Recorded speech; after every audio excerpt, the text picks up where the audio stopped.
Thomas the Tank Engine wouldn't stop being a nuisance.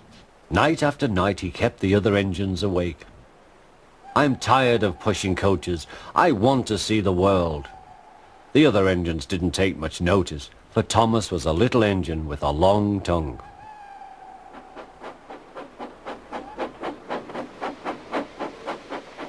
But one night Edward came to the shed. He was a kind little engine and felt sorry for Thomas. "I've got some trucks to take home tomorrow.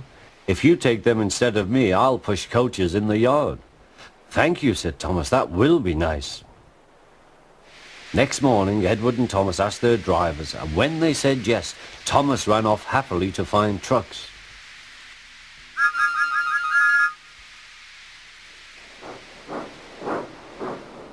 Now, trucks are silly and noisy. They talk a lot and don't attend to what they are doing. And I'm sorry to say they play tricks on an engine who is not used to them.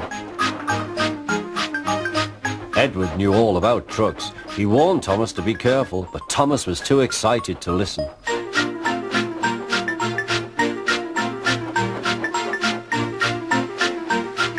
The shunter fastened the coupling, and when the signal dropped, Thomas was ready. The guard blew his whistle. "Peep, peep," answered Thomas, and started off. But the trucks weren't ready. "Oh, oh, oh," they screamed. "Wait, Thomas, wait." But Thomas wouldn't wait. Come on," he puffed. All right, don't fuss. All right, don't fuss," grumbled the trucks.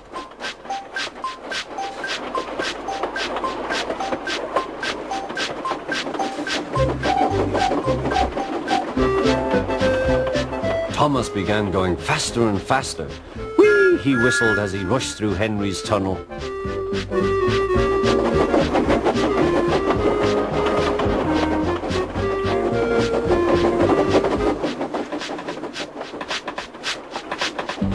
"Hurry, hurry," called Thomas. He was feeling very proud of himself, but the trucks grew crosser and crosser.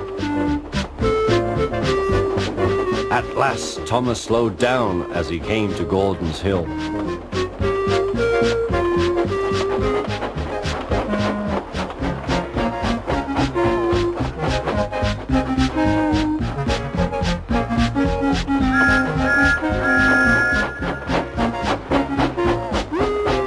"Steady now, steady," warned the driver as they reached the top.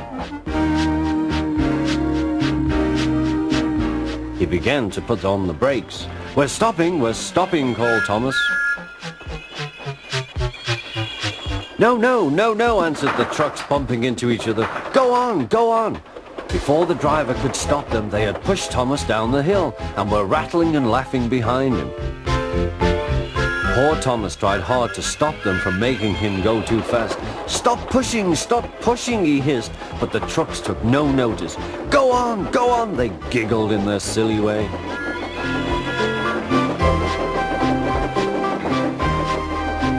"There's the station. Oh dear, what shall I do?" he cried. They rattled straight through and swerved into the goods yard. Thomas shut his eyes. "I must stop." When he opened his eyes, he saw he had stopped just in front of the buffers. There watching him was the Fat Controller. "What are you doing here, Thomas?" he asked.